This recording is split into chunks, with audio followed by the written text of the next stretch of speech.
ಇವತ್ತು ಒಂದು special ingredient ಇಂದ ಯಾವ ರೀತಿ ಸ್ಕಿನ್ ಅನ್ನ ಬ್ರೈಟ್ನಿಂಗ್, ಟೈಟ್ನಿಂಗ್ ಅಂಡ್ ವೈಟ್ನಿಂಗ್ ಮಾಡ್ಕೊಳ್ಬಹುದು ಅಂತ ಹೇಳ್ಕೊಡ್ತಾ ಇದ್ದೀನಿ. ನಮಸ್ತೆ, ನಾನು ದೀಪಾ ನಾಗೇಶ್. ಆರಾರೋಟ್ ಪೌಡರ್ ಇತ್ತೀಚೆಗೆ ತುಂಬಾ ಜನಕ್ಕೆ ಗೊತ್ತೇ ಇಲ್ಲ ಈ ಆರಾರೋಟ್ ಪೌಡರ್ ಅನ್ನೋದು. ಇದು ಒಂದು ಬೇರಿನ ಪೌಡರ್ ಆಗಿರುತ್ತೆ.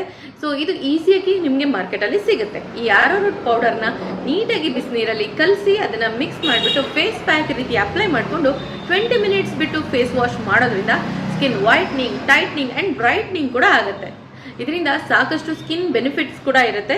ಸೊ ಹಾಗಾಗಿ prevention is better than cure ಅಂತ ಹೇಳ್ತಾರೆ. ರಿಂಕಲ್ ಬಂದ ಮೇಲೆ ನೀವೇನೋ ಓದಾಡೋದಕ್ಕಿಂತ ಈ ರೀತಿ ಮನೆಯಲ್ಲೇ ಸಿಗುವಂಥ ಪ್ರಾಡಕ್ಟ್ಸ್ಗಳನ್ನ ಯೂಸ್ ಮಾಡಿಕೊಂಡು ನಿಮ್ಮ ಸ್ಕಿನ್ ಕೇರ್ನ ಮಾಡ್ಕೊಳ್ತಾ ಬರ್ಬೋದು.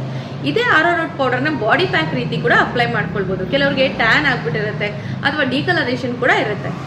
ಆ ಥರದವರು ಇದೇ ಆರಾರೋಟ್ ಪೌಡರ್ ಜೊತೆಗೆ ರೋಸ್ ಎಕ್ಸ್ಟ್ರಾಕ್ಟ್ ಅಂತ ಹೇಳ್ತೀವಿ, ಅಂದರೆ ಪನ್ನೀರ್ ರೋಸ್ನ ಚೆನ್ನಾಗಿ ಗ್ರೈಂಡ್ ಮಾಡಿ ಈ ಆರಾರೋಟ್ ಪೌಡರ್ ಜೊತೆ ಮಿಕ್ಸ್ ಮಾಡಿಬಿಟ್ಟು ಬಾಡಿ ಪ್ಯಾಕ್ ಅಥವಾ ಫೇಸ್ ಪ್ಯಾಕ್ ರೀತಿ ಅಪ್ಲೈ ಮಾಡ್ಕೊಳ್ಳೋದ್ರಿಂದ ಬಾಡಿಲಾಗಿರುವಂಥ ಟ್ಯಾನ್ ಆ್ಯಂಡ್ ಡಿಕಲರೇಷನ್ ಅನ್ನು ಕೂಡ ತುಂಬ ಫಾಸ್ಟಾಗಿ ರೆಡ್ಯೂಸ್ ಮಾಡ್ತಾ ಬರ್ಬೋದು. ಇದೇ ಥರನೇ ಬ್ಯೂಟಿ ಅಪ್ಡೇಟ್ಸ್ಗಾಗಿ ಫಾಲೋ ಮಾಡ್ತಾ ಇರಿ ವಿಶ್ವವಾಣಿ ಹೆಲ್ತ್ ಯೂಟ್ಯೂಬ್ ಚಾನಲ್.